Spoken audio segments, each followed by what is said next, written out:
We're here in Kuwait at the offices of Ahli Bank of Kuwait with the bank's Chief Executive Officer and Chief General Manager, Michel Accad. Michel, if we could start not in Kuwait, but in Egypt.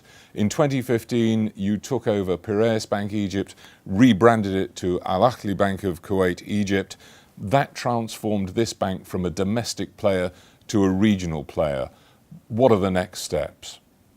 Well, we always had for the past several years a small presence outside of Kuwait. So we had a couple of branches in the UAE, but they accounted for less than 5% of our top line and our bottom line. With the acquisition in Egypt, we've become much more of a regional bank, because Egypt alone accounts today for a bit more than 10%, of our numbers. So today, our structure is more 85-15 between local and regional. Of course, over time, we would like this the split to be perhaps closer to a 70-30, but this is going to take obviously a few years. But that is our aspiration, that we would be primarily a Kuwaiti bank, but with a significant regional presence.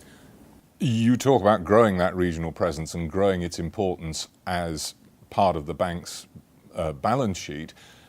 Are you going to achieve that through growth in what you've already got in the UAE and Egypt, or are you looking at other countries as well?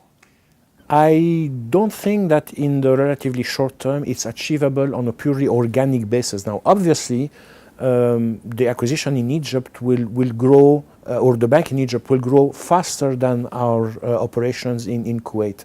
But nevertheless, I feel that most of the growth will probably come from inorganically, from either further acquisition, if not of a bank or something, but perhaps of portfolios or asset acquisitions. All right, let's look at the domestic sector then. We'll come back to what's happening in Egypt in a moment. But with regards to the Kuwaiti banking sector, what do you see as the key trends this year and next? Well, the Kuwaiti banks have generally performed, or Kuwait in general has performed better than the other GCC countries.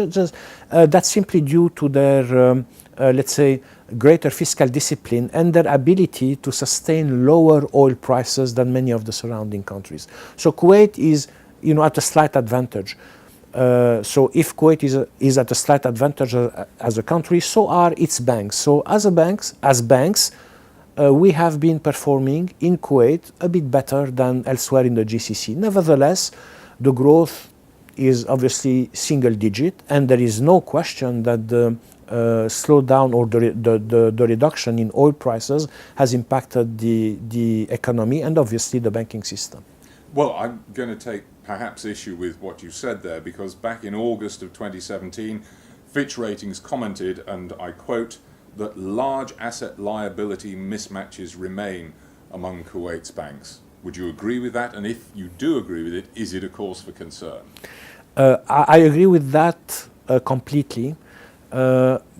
I don't know if it's a feature that is exclusive to Kuwait or is more a regional feature. Maybe Kuwait has a little bit more of this mismatch. However, certain banks, and we the first actually, have remedied in large part to this situation through issues of bonds. So we were the first Kuwaiti bank to issue a senior bond after the government of Kuwait issued its debut senior issue. So we're very pleased with the result, and it has indeed actually rebalanced our asset and liability maturity in a much better way. Yeah, you've actually answered one of my other questions there, or begun to answer one of my other questions in terms of the bond, because this was actually your debut issue, wasn't it? Yes, it was, and it was extremely successful.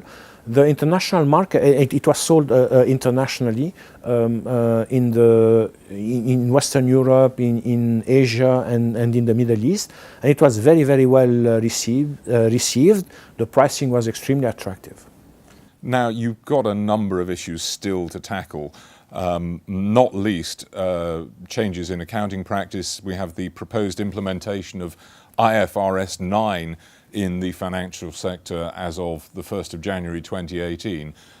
Do you foresee any problems there? No, I don't. I don't foresee any problem for us as Ahli Bank, ABK. But in general, I don't foresee any problem for all or most of the Kuwaiti banks either. That is because the Kuwaiti banks have accumulated precautionary reserves in relatively large amounts, and that are more than sufficient. Actually, they're a multiple of what is that would be probably required under an IFRS 9 scenario. In fact, we did run already a simulation, and it seems that as far as we're concerned, that the extra provisions that are required under IFRS 9 would be around 10% of those precautionary reserves that we already have. So the impact would be minimal, if any. Okay, let's turn back to Egypt again then. You talk about growth there, and obviously it's a different marketplace to Kuwait. Can we explore how different? It's obviously a much bigger marketplace. So what do you see as the key differences between the business in Kuwait and the business in Egypt? Well, we've got to be realistic. If a country provides you with a significantly faster growth than another country, then obviously the risk is also higher. So yes, the risk is obviously higher. But Egypt is also a very much an underbanked market. So that's why there are many more opportunities for growth in various sectors. While if you look at Kuwait, Kuwait is very adequately banked. So it's difficult to, if you want, gain market share. The growth potential is not here in the way that it is in... Absolutely, because here the growth potential means that if you want to grow market share, you need to steal it from somebody else. In Egypt, no, there's a lot of untapped market, and therefore it makes it much easier to grow. I want to delve into some of the nitty-gritty of banking now and banking in the future, and I'm going to start with what you've been doing for the last few days. You've had an exciting couple of days. Just before we sit down to do this interview, perhaps you'd care to discuss the project that's just been brought to fruition and your new core banking system. Sure. Actually, an extremely exciting time. We've just migrated to a new core banking system. Now, I mean, many banks migrate, upgrade, or change system. There's nothing new in that. But as far as we're concerned, our system was getting rather antiquated. It's not that the system itself was bad, but it was like 3 versions old. And then it was so heavy with customization, it wasn't close to the original anymore. So even an upgrade of the old system would have required significant work. But what we did was that we moved to even a completely different system. We had actually, the move was over the weekend. It involved a large number of people, and many of them actually did not have a lot of sleep during that time. But to be honest, it is the smoothest transition I've ever seen. First, we've been working on this transition for, let's say, about 18 months. The transition came in about 1 month earlier than planned, and under the budget that was planned. So I think that is a pretty unique situation as far as I'm concerned. Today is the first day the system is operating, and we've had, barely a few, minor issues. We're expecting actually much more normal issues, teething problem. But it has gone so incredibly smoothly, I'm almost worried it's gone too well. Perhaps just because you've said such nice things about it, I will mention that this was Infosys Finacle that you yes, right. It's Infosys Finacle, and it's one of the top 2 or 3 systems worldwide for banks. And we're very happy with the support that we've received from the vendors on this one. They made all that possible. Now, in terms of what that's going to do for you in the future, and that specifically is core banking, but you've taken on a whole suite of products. So the next few questions I want to ask are about how this is going to affect banking, and it's also about how your customers, both your corporate customers and your individual customers, expect to do business. And I'd like to start there, because people are migrating away from the traditional form of banking. This is something that's been going on for years. Is there a role still for a bank branch, though? Well, to answer that question directly, yes, there still is. I think we would make a mistake if the idea is to move away from branches and all into digital channels or other type of channels. I think what has happened already and what will continue to happen, maybe at an accelerated pace, is that the alternative channel will take a greater and greater will play a greater and greater role going forward. But the branch is not going to disappear. Now, maybe if a new bank were to start from scratch, it would do it with a minimum number of branches. But I have somehow the feeling that for the next maybe couple of decades, you will still need a significant number of branches to make a difference. But I'd like to add as well as on some of the capabilities of the system, it would allow us actually a much smoother transition towards the digital channels. So of course, all banks have online banking and mobile banking. Even we, under the old system, had actually a very nice mobile banking from a customer viewpoint. But it wasn't straight through processing. No, this is the thing, isn't it? There's two aspects to banking. One is the customer experience, and you can have a great customer interface, but then lots of people running around furiously, still with little bits of paper, in the back office. I think you really put your finger into it. That was our situation before.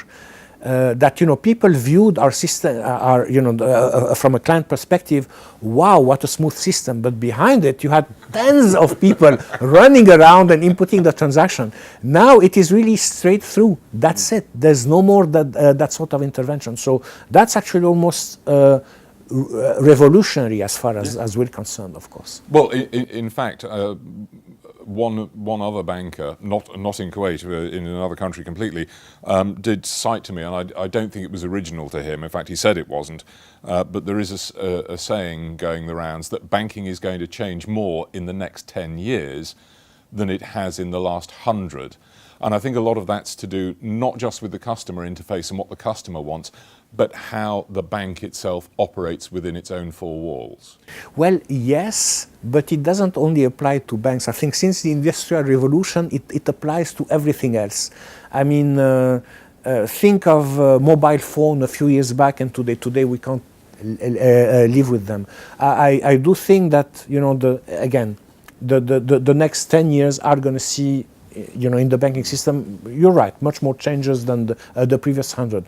But as I said, don't limit it to banks. It's everything else that we do. I think that's how nature is now. Let me just bring it back to banks. These changes we've been talking about, do they give opportunities for new product areas for the bank to grow in, as well as improving the way the existing product set is treated? Yes, although rather than products, I would rather use the word channels, because products can be there anyway, and you can, or many products you can still access through the branch system. But the channels and the way you access them, and the if you want, friendliness or smoothness of how, or seamlessness of how you acquire and sell those products, I think that will make the difference. Of course, there'll also be new products and new ways, but I think it's more in how they are delivered rather than in different products. I'm going to take that a stage further, if I may, because there is competition coming for banks, and the competition is perhaps coming from places people don't realize it may. First of all, you have things like cryptocurrencies, which are going to have all kinds of implications for the traditional monetary system. Yes. And also you have competition, frankly, from retailers, the likes of Amazon, for example. And not least because of the way people deal with Amazon. They deal with Amazon in an omni-channel way. They deal with Amazon in a straight-through processing way. Now, we've talked about straight-through processing, but you have to be omni-channel as well. And you have to be that 24 hours, 7 days a week. Omnichannel and omniproduct, when you look at Yes. Amazon, they're everywhere. They're actually my favorite company, but Well, it's just one example, but people have for example, a great experience retail. They're going to expect that great experience with their bank as well. yes, I do believe, in fact, that you're right, that the key competition for us is not going to come from other banks, but it's going to come from retailers and other that will offer products that are very similar to ours, and maybe more efficiently, maybe faster, maybe with less control, because they're not controlled directly by the regulatory authorities the same way as banks are controlled, because banks are also carry deposits on behalf of the public. So yes, this will be our most challenging competition that we will face. On the other hand, you mentioned cryptocurrency. Personally, I'm not necessarily a believer in that. Well, some people have mentioned, oh yeah, maybe it's a big Ponzi scheme. I'm not sure I'll go that far, but I don't think that the key competition, at least in the next decade, will come from there. I think it's going to come more from the retail side. Okay, so what right now for ABK and into the medium and longer term, what are the top priorities for the bank? Well, if I take a look at ABK, what we've worked on very hard was our strategy about being simplicity, making our clients' life much easier, and I think we've moved a long way towards this. I mean, if you want to open an account with ABK, you'd find the process much smoother, much faster than most of the other banks, and yet we do not give an inch, in terms of know your customer and compliance and so on. But I'm sure, because we believe that there are ways to do certain things behind the scene, not seen necessarily directly by the customer. So simplicity is one of the things where we'll continue to focus on. The other, key theme for us is going to be, and I think that brings me back to your first question, which is being more of a regional bank, having branches or banks outside Kuwait contributing more and more to our revenues going forward. So these would be a couple of key priorities for us, which is continuing the drive to simplicity, moving more on a regional basis, and of course you mentioned as well the channels. So all banks, not just us, will have to adapt and become more and more digital and rely a bit less on the physical branches. So in other words, we have between 30 and 40 branches in Kuwait and the same in Egypt. Yes, in Egypt maybe there's a bit room for growth in terms of branches. In Kuwait, I don't think, maybe there's one or two in certain areas that would be interested, but overall, I don't foresee growth in the physical branches, but growth will come from other channels, and that will help us deliver the bottom line to our shareholders. Finally, and there is a finality to this question. You are actually on record as describing this job as your last job, the last job of your career. What ambitions do you still hope to achieve? Well, to be honest, even the previous job, I had described it as the last job in my career, but I think I'm reaching an age group where this really has to be the last. But what made... Don't say that, it's not grey, it's natural blonde. Yes, of course, absolutely. But what makes it so interesting is that it is actually a transformational strategy that we are following for ABK. ABK used to be a rather, let's say, very conservative bank, not doing, a lot of things new. The strategy was undifferentiated. Now we really are viewed completely differently by the market, and I think I think and hope that we will continue to surprise the market and continue to differentiate ourselves significantly from the competition. So the new core banking system for us is transformational. The acquisition in Egypt is transformational. And what I think that is over the next 6 months, there's going to be another couple of transformational either transaction or initiatives that we'll be implementing. Which you obviously can't tell me about right now. Of course I can't. Michel Accad, thank you very much indeed. Thank you so much. It was a pleasure.